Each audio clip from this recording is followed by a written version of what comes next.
Dah. Assalamualaikum warahmatullahi wabarakatuh. Kami dari kelompok 2 yang beranggotakan Syafira Natasha, Raudina Salsabila, Ulfi Nur Ana, dan Fatin Rafifah ingin mempresentasikan tentang manajemen risiko. Selanjutnya akan dijelaskan oleh Syafira Natasha. Baiklah, definisi tentang risiko adalah potensi kerugian akibat suatu peristiwa tertentu. Lalu, definisi dari manajemen risiko adalah serangkaian metodologi dan prosedur yang digunakan untuk mengidentifikasi, mengukur, dan mengendalikan risiko yang timbul dari seluruh kegiatan usaha bank.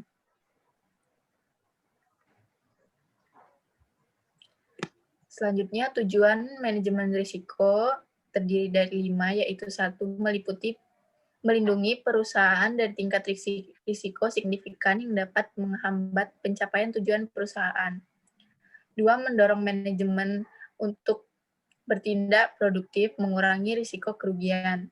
3, mendorong setiap insan perusahaan untuk bertindak hati-hati dalam menghadapi risiko perusahaan. 4, membangun kemampuan mensosialisasikan pemahaman mengenai risiko dan pentingnya pengolahan risiko.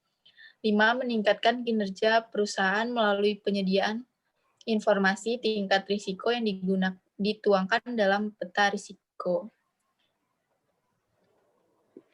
Selanjutnya, definisi Basel Accord. Basel Accord merupakan sejumlah set regulasi perbankan yang dibuat oleh Basel Committee on Bank Supervision.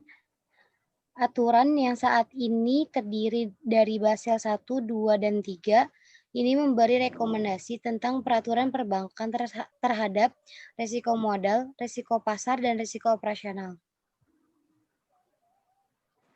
Jenis-jenis risiko bank syariah.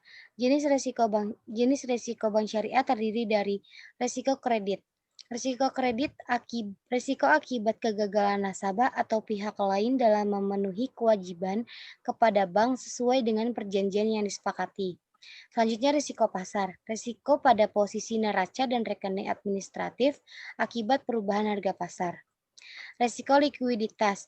Risiko akibat ketidakmampuan bank untuk memenuhi kewajiban yang jatuh tempo dari sumber pendanaan arus kas atau dari aset likuid berkualitas tinggi yang dapat diagunkan tanpa mengganggu aktivitas dan kondisi keuangan bank.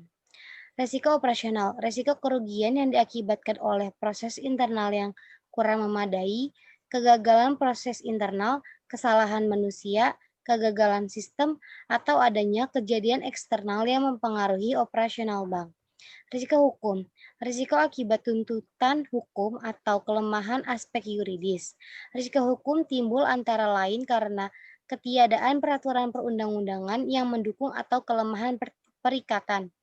Risiko reputasi, risiko akibat menurunnya tingkat kepercayaan pemangku kepentingan atau stakeholder yang bersumber dari persepsi negatif terhadap bank. Selanjutnya ada jenis-jenis risiko bank syariah. Yang pertama ada risiko strategik, adalah risiko akibat ketidaktepatan dalam pengambilan dan atau pelaksanaan suatu keputusan strategik serta kegagalan dalam mengantisipasi perubahan lingkungan bisnis. Yang selanjutnya ada risiko kepatuhan, adalah risiko akibat bank tidak mematuhi dan atau tidak melaksanakan peraturan perundang-undangan dan ketentuan yang berlaku serta prinsip syariah.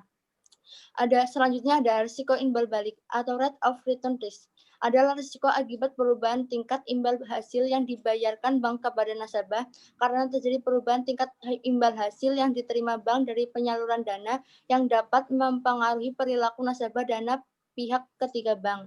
Selanjutnya adalah risiko investasi atau equity investment risk, adalah risiko akibat bank ikut menanggung kerugian usaha nasabah yang dibiayai dalam pembiayaan berbasis bagi hasil, baik yang menggunakan metode net review sharing atau maupun yang menggunakan metode profit and loss sharing. Selanjutnya adalah proses manajemen risiko. Di situ terdapat 6 langkah proses manajemen risiko, yaitu yang pertama adalah communication and consultation. Nah, di sini komunikasi dan konsultasi dengan stakeholder internal maupun eksternal harus dilakukan pada semua tahap proses manajemen risiko. Rencana komunikasi dan konsultasi ini harus dikembangkan pada tahap awal, yang harus mencakup segala masalah yang berkaitan dengan risiko itu sendiri. Kemudian yang kedua adalah establishing the context. Nah, di sini kita harus bisa membangun konteks organisasi yang mendefinisikan bagaimana parameter eksternal dan internal yang harus diperhitungkan dalam mengelola risiko dan menetapkan cakupan serta kriteria risiko itu sendiri. Kemudian adalah risk assessment. Nah, di sini proses yang mencakup identifikasi risiko, analisis risiko, dan evaluasi risiko. Kemudian risk treatment. Nah, di sini risk treatment adalah mencakup pemulihan atau menangani risiko dan bagaimana menerapkan pilihannya. Risk treatment melibatkan proses seperti penilaian risk treatment itu sendiri, kemudian memutuskan apakah tingkat risiko residual dapat ditoleransi atau tidak. Jika tidak dapat ditoleransi, maka harus dibuat risk treatment yang baru dan penilaian efektivitas treatment tersebut. Kemudian adalah monitoring dan review. Nah, di sini monitoring dan review harus menjadi bagian dari rencana proses manajemen risiko dan melibatkan pemeriksaan dan pengawasan. Hal ini dapat dilakukan secara periodik. Kemudian yang terakhir adalah recording the risk management process. Di sini kegiatan manajemen risiko harus di-trace dalam proses manajemen risiko. Catatan memberikan dasar dalam perbaikan metode tools serta dalam proses keseluruhan. Mungkin cukup sekian yang dapat kami presentasikan.